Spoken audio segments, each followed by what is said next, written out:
Be free, be grateful, and stay true. Hello, everybody, and welcome to this episode of Youth with Voices podcast of Macedonia. I'll be your host for this day. My name is Georgi Stojance. I'm 25 years old, and in this episode, we're going to talk about martial arts and specifically about Wing Chun Kung Fu. Today, we have a guest with us. His name is Stojance. He's a long friend of mine. We've known each other from faculty. So, tell us about yourself a bit, Stojance. First of all, pleasure being here. Thank you for inviting me. Well, I am a chemist. We both met each other at the faculty of Kirovski for chemistry. Right. And we, at the beginning, we didn't have much time during faculty years to, interact as much as we could have, but because, all the studying. But after faculty, we started, bonding, and it was kind of cool. We found a new friend. Yeah, of course. The funny thing I found about you is that we had the same sense of humor. And I noticed that it didn't work for me, but it worked for you. So I stopped joking in that way, and I let you joke in that way. So, it was pretty cool. And one funny story I have to tell is we went on a trip together to Bitola to our friends from college also. Our car broke down. We fixed it. We made some funny mistakes along the way, and that's how engineers bond. So that was a pretty cool story. That's for sure. The car overheated. We opened up the antifreeze pipe, and it just poured out like a fountain. like engineers should. Yeah. Yeah. And that's how our engineers bond. If anybody wants to know, Definitely. you make dumb mistakes, you fix it, and then you laugh about it. So I've been training martial arts for over 11 years now. It's pretty important in my life. It changed my lifestyle. It changed my confidence, my expression. Everything I have today is because of it in most part. I'm very grateful for it. I learned a lot along the way. How to build character, how to be confident, how to truly express myself without lies, how to tell the truth, how to have courage, and of course how to defend myself or how to defend others and learn other people how to defend themselves so they can spread the knowledge and spread the beautiful nature of what martial arts is, because there are many martial arts in the world, and I believe every person has his own style of expression and training that he will find his martial art that suits for him. So I think everyone should do it because it literally builds integrity and motivation and courage and everything you need in life. Like Stan just said, we've known each other from faculty from the Institute of Chemistry in Skopje, and lately, for personal reasons, I've turned to marketing and copywriting so I can find new ways to express myself and to connect with people globally. Over the years, I've researched a lot about Wing Chun, about any martial art, any online content that I can find to learn more, and I had the opportunity to work with somebody that I have watched over the years. He's truly an expert in Wing Chun and martial arts. He has over 35 years of experience. His name is Adam Chan. You should check out his YouTube content. There's free valuable lessons you can get from him. And if you want to further your training in Wing Chun and a few other Chinese martial arts, you can check out his website. So next I'm going to introduce you to the martial art of Wing Chun. I'm gonna tell you a few principles, how do they work, what is the reason, and I'm gonna hook you up with a story, a myth that will grab your attention. And what better way to do that than with a love story? Okay, so let's start with the principles. Some of the few principles that we have that interconnect with each other are: we attack and defend at the same time. We are always turned towards incoming danger. We aim to occupy the center line, and we always have forward pressure. Okay, so why do we attack and defend at the same time? This builds coordination, and it greatly improves the successful rate of defending yourself. because when somebody's attacked or counter-attacked, when they attack, it's less likely they will defend themselves and they will take a punch. So you will have a time to dominate the fight or escape if you're in an unwanted situation. The second one is turn towards incoming danger. This is pretty important because it provides us protection against stronger and bigger opponents. Why? Because when we put our whole body weight into their punch, arm, leg, anything, it's scientifically possible to defend yourself because his arm may weigh 15 kilos, his total body can weigh 90 kilos, but you can be 60 kilos and still beat his arm weight. So there's proper training for that, and when you learn that principle, it's pretty effective and pretty empowering. Okay, why do we occupy the center line? Because, and we also defend our center line because those are our most vital points, and we should always aim to protect ourselves in those areas. The center line is our face up front of the body, where we look each other up, for example. Our face, our heart, our lungs, our liver, our stomach, our solar plexus, and everything on the front line, our groin, of course. So that's why it's important to protect our center line and to occupy theirs, because in that volume we're the most effective. Okay, so the other principle, the last principle I talked about, is forward pressure. Always forward pressure, to have the intent to always attack. When we connect with the opponent's arms or legs or any part of the body, we always aim to attack them when there's an opening. We never chase hands, we only chase the center line and when to attack and the opportunities to attack. Well, now let's move on to the last story.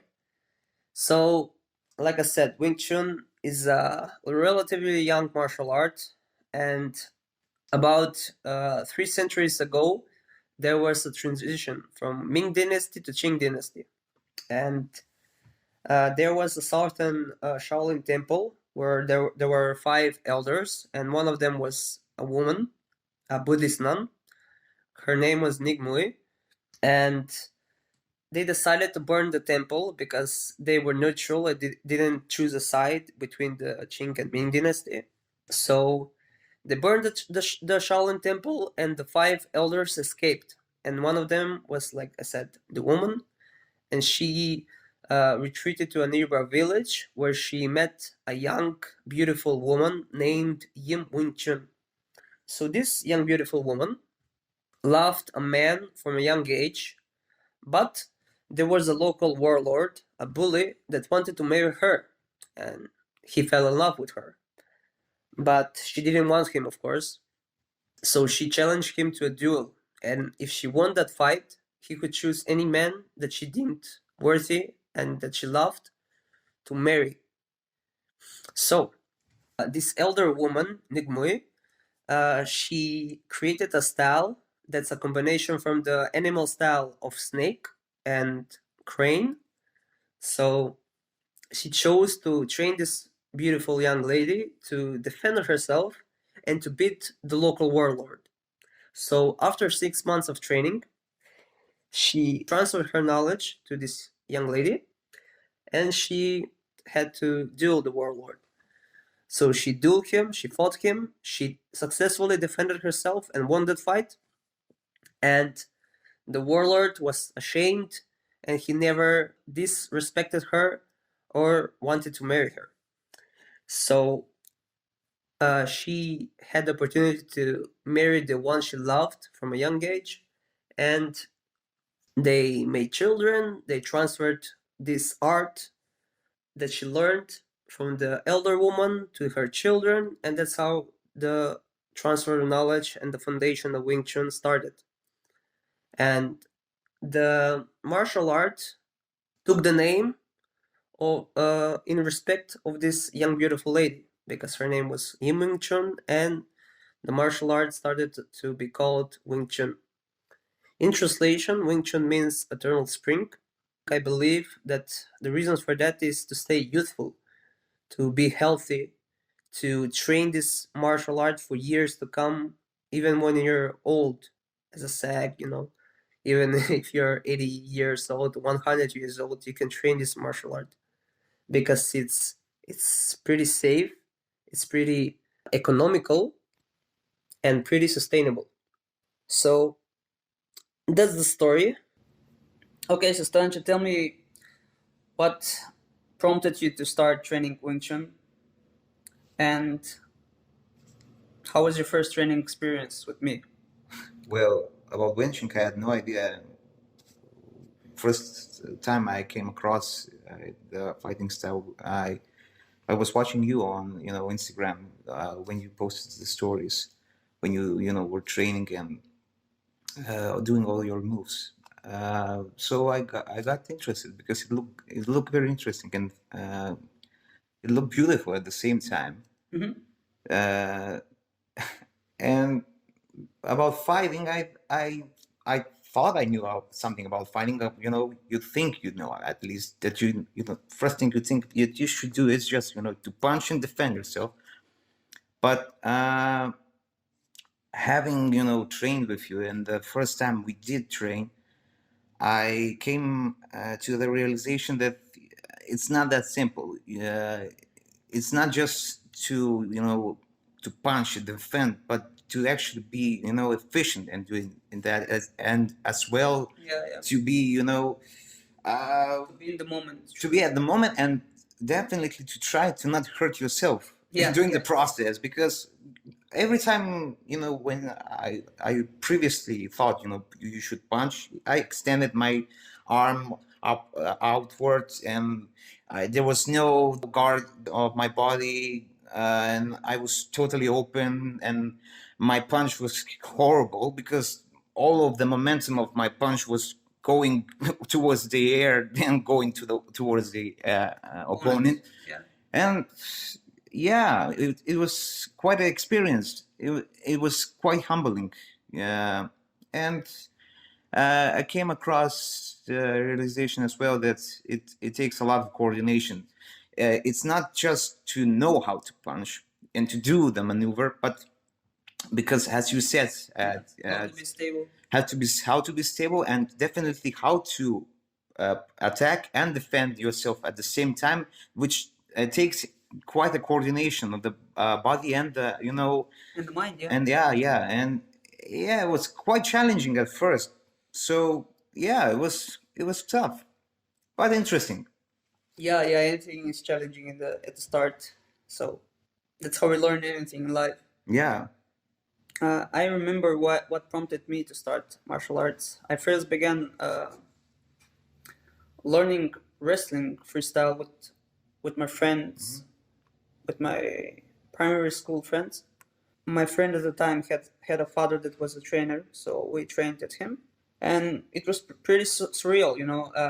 I was bullied at the time a lot because I transferred to a new school. I didn't have any confidence. I didn't express myself. I was always silent, timid, and I was afraid. So I hated that feeling of feeling powerless, feeling afraid, feeling that you cannot change anything, that you cannot truly express yourself, because if I said anything, it would be turned against me. It was called dumb or anything. Mm. So that was my motivation. And at the time, I trained a lot. I trained hard. I conditioned my body. I participated in one or two tournaments, but I noticed that I'm not a competitive person. I didn't want to win medals. I didn't want to be at first place. I was humble, not because I was afraid anymore, but because I didn't need that validation. And then I noticed that I want to learn martial arts, like from China, Japan, striking martial arts. I wanted to use my hands. I didn't want to grapple anymore. I used my hands with grappling, of course, but I wanted to punch, to be fast, to be agile. So a cousin of mine introduced me to Wing Chun. I didn't know anything about it at the time. And then I just began training, and I immediately fell in love with art. It was truly like it felt that it was made for me, because you're not in competition with anyone. You're just in competition with yourself, and you constantly try to improve yourself day by day. And going through the frustrations, because it's hard at the beginning, is very, very challenging. But once you push through it, and once you move from one objective to the next, from one task to the next, and that task becomes a part of your being, a part of your instinct, then one thing at a time, you improve yourself. Like first you learn how to punch, you learn how to do one particular technique, how to move, how to position yourself, how to position your body, how to guard yourself and everything. So that takes time, and when you learn one thing at a time, it starts to, like I said, it incorporates with your being, and it starts to become a part of your instincts, and then you don't even have to think about it, and you just move on to the next objective. That was a long process, and it taught me about consistency, about work ethic, about discipline, and it literally helped me with everything in my life. Because when you're feeling powerless, when you're feeling fearful, when you're feeling bullied, when you're feeling like you're not loved by anyone, you fall into depression, and you become lazy, you become negative, you become, oh my god, I cannot do anything, you know. Yeah. So if you can do anything particular, then you can transfer that confidence and competence to other parts in your area of lives. So that is what helped me through the years, and that's why I'm very, very grateful for martial arts, because it was there when no one else was. Yeah. So that's my experience. Okay, so this is pretty interesting when you see the changes in yourself that are some of my long-term changes. But we studied together. I mean, I taught you for a couple of classes. Mhm. You wanted to learn. We trained for 9 or 10 classes together Mhm. through through 60 days, I think, 2 months. So what changed before you started to train, and what changes did you feel after you done a couple sessions with me? Well, definitely the greater coordination between, you think that you can, do some things that are simultaneous, like try to, move your body through space, and you think that you can, do some movements simultaneously, but become difficult when you try to execute them, because it's a movement that has not been, previously done by the body, and the mind and the muscle memory is still not created. Yeah. So yeah, that is something that I, kind of gained. I'm still a beginner. Let's be clear there, but at least I'm starting to feel that there is kind of a connection between the mind and the body. Mhm. Something else, it's like I said, it was quite humbling, because you think that everybody thinks they're some way great, or some, and they're a century world. Yeah, And yeah. yeah, Every day and people are exposed to martial arts, to MMA, to boxing, kickboxing, yeah, and they just watch and they think they know some you can do that. Yeah, strikes and it left looks hand kicks. easy. So Yeah, and you always, when you're watching, you're always cheering, or when you're not, satisfied with the movement or with the execution of the yeah, the you say, oh my god, he should have directly Yeah. hit. He should have done a fucking kick or Definitely, anything. yeah. You get frustrated, and you think that you could actually, do it better than him, but it's totally different in practice. Yeah, it's quite humbling. Yeah. So I also did kickboxing for 6 months, and I did sparring a lot. So I feel like a newbie again, like Yeah. a beginner, because sparring is different, because you train other attributes. You don't train technique per se. You train timing, when to engage, when to disengage, how to move. If you're slow, you need to be faster. If you're fast, you need to be slower in some parts. And like you said, you're a beginner, but after all these years, I still feel like a beginner, because there's a lot to learn every day. The more you know, the more stuff you learn that you need to know. Yeah. So it's pretty interesting stuff to feel like that, and I love feeling like that, because if you think you're a master at one thing, you stop learning, and then in some way competence and the confidence just extinguishes because you're just not learning anything new. And most people in the martial arts community are stuck in their own ways. For example, if I train karate or anything, I wouldn't train kickboxing, I wouldn't train wrestling, I wouldn't train any other martial art. I will only train karate and think that that's the all there is, you know. That's just one example, but many are stuck in their own ways. And there are many parts of martial arts. Like I said, it's truly a lifestyle. If you need martial arts for self-defense, you train in a certain way. If you want to learn martial arts as a hobby or just like something that you do, you learn a certain way. If you train for combatives, for survival, for killing somebody, you train a different way. So Yeah. it's pretty rough, it's pretty specific, and it's not easily transferable. For example, if you train for sparring or for tournaments, it doesn't necessarily mean that you'll be good in street fights. Yeah. Because street fights are very unpredictable, No very rules. There are no rules. like no rules, very ambushy. I mean, you could feel totally confident in the ring, but you couldn't feel confident in real life. So Especially if there's a gun. yeah, of course. If there's a gun, you cannot defend yourself with kung fu. Let's be clear on that. It's not a magic thing that you learn, but it helps indirectly. And what do I mean by that? When you learn martial arts, you start to feel differently. You move in a certain way. You actually try not to fight with anybody. You're truly calm. You're truly confident, and you don't have a need to prove yourself to pick fights or anything.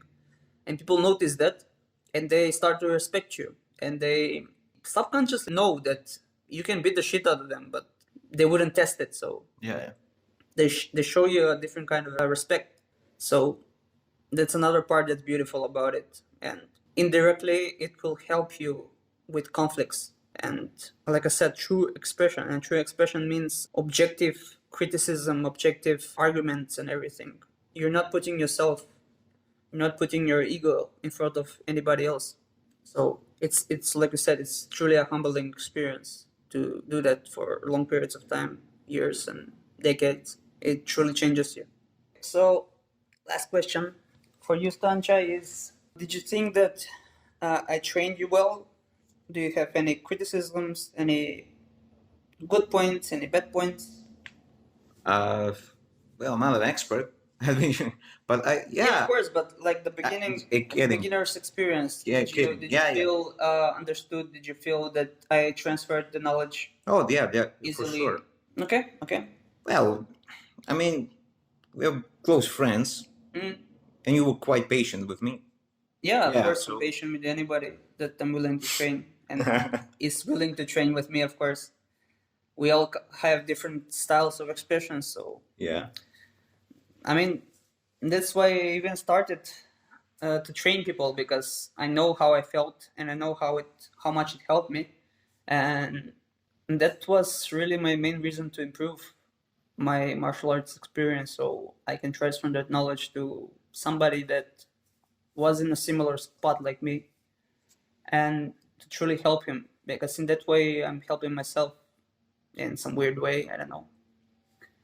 So that's why now I'm starting some bigger movements, bigger studies, bigger challenges, so people could join and potentially study with me. That's my main goal, to have a maximum of 4 students that I can train privately, personally, one-on-one, because I believe that that's when the best quality of knowledge is transferred, and that will boost their learning curve and learn in the shortest time possible.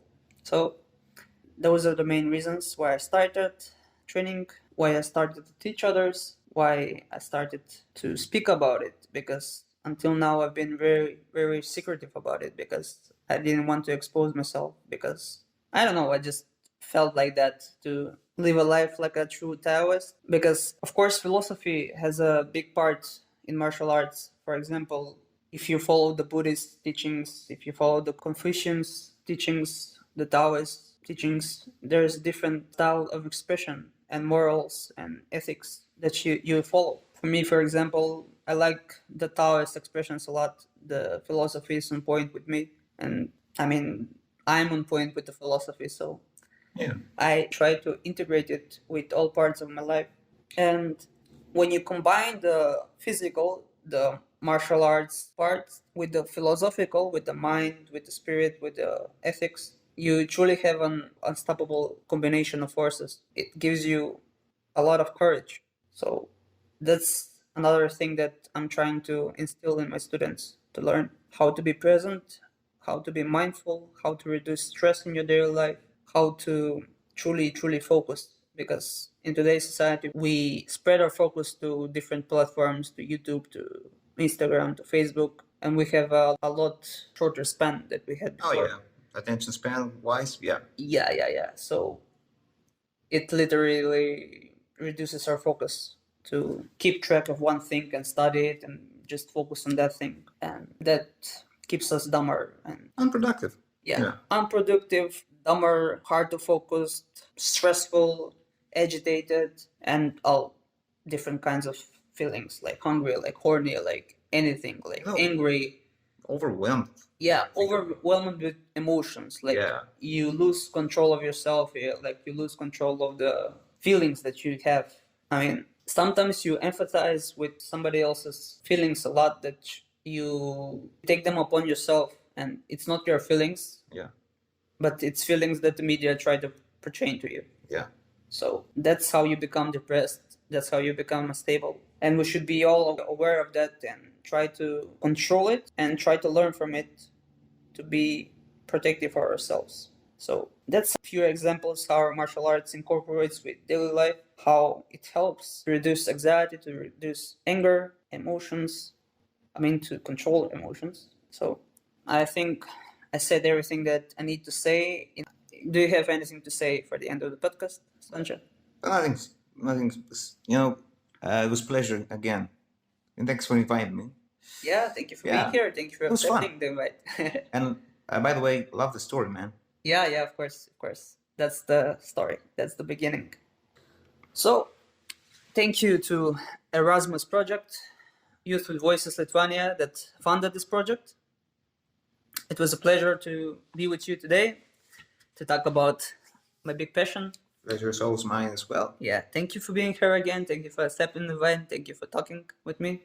And of course, enjoy the other podcasts that are in the series. On this Erasmus project, there are 3 countries together: Lithuania, Romania, and North Macedonia, or like we say, Macedonia.